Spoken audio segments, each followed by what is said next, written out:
we're going to do a problem involving two-dimensional kinematics, or two-dimensional motions, meaning that there's a horizontal component for velocity or distance, and there is a vertical component for velocity and or distance.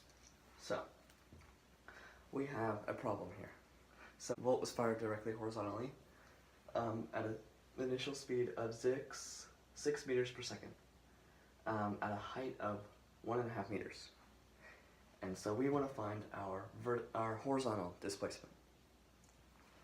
So before we do anything with this problem, or any math at all, what we're going to do is we need to come up with some sort of system to keep track of all of our data. So I like to use tables. So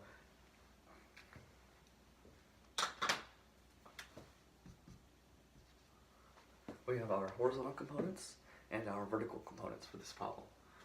Our horizontal displacement is unknown, so we're going to put a question mark there, because that's what we're trying to find. Our initial horizontal velocity, since it was fired horizontally, is just going to be the initial velocity, which is 6 meters per second. We don't have a horizontal acceleration, so we're just going to put a line, and then we're going to save a spot for time.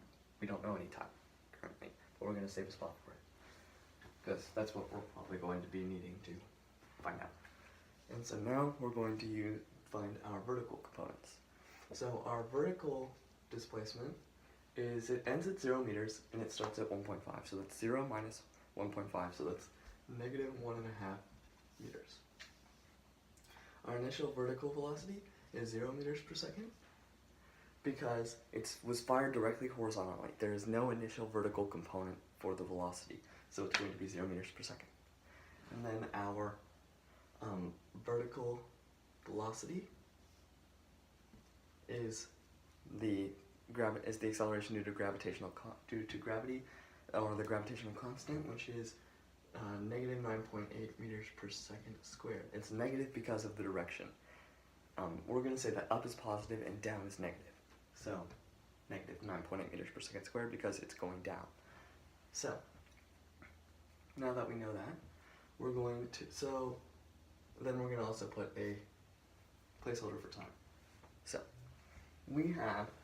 So what should we do first? Should we do use our horizontal components or our vertical components first? Well, we have all of our vertical components except for time. We're only missing one. Here we're missing two, our horizontal displacement and our time. We can't use any of we only have one variable here, so we can't do anything with that.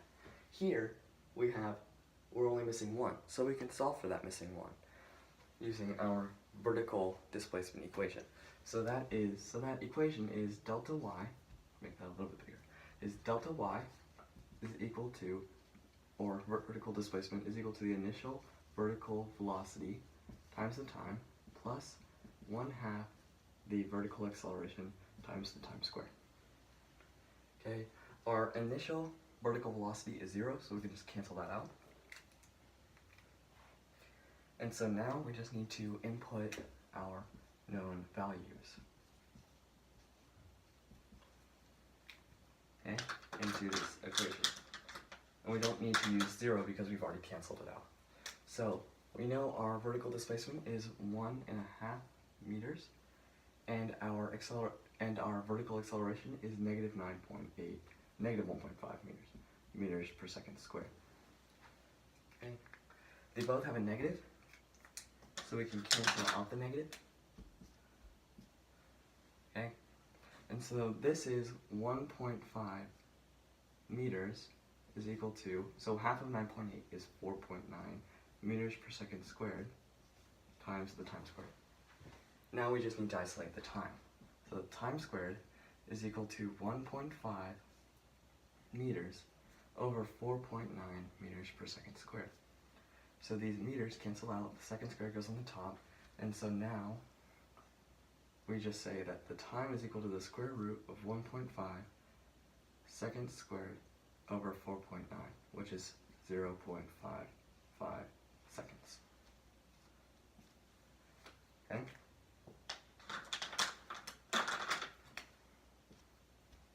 So now we have our time. So our time is 0.55 seconds.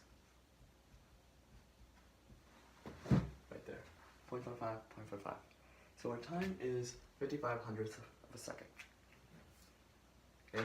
And now that we know our time, we have two variables here and we're only missing one for our horizontal components. So now now we can use our horizontal component to find this distance right here. So our equation for horizontal displacement is delta x is equal to the horizontal velocity times the time. So that means that delta x is equal to, and then we input our values.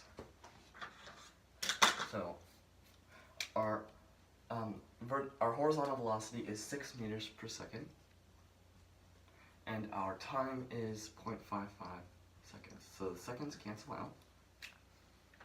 Now we're just left with 6 times 0.55, which is equal to 3.3 meters. So our answer is that it traveled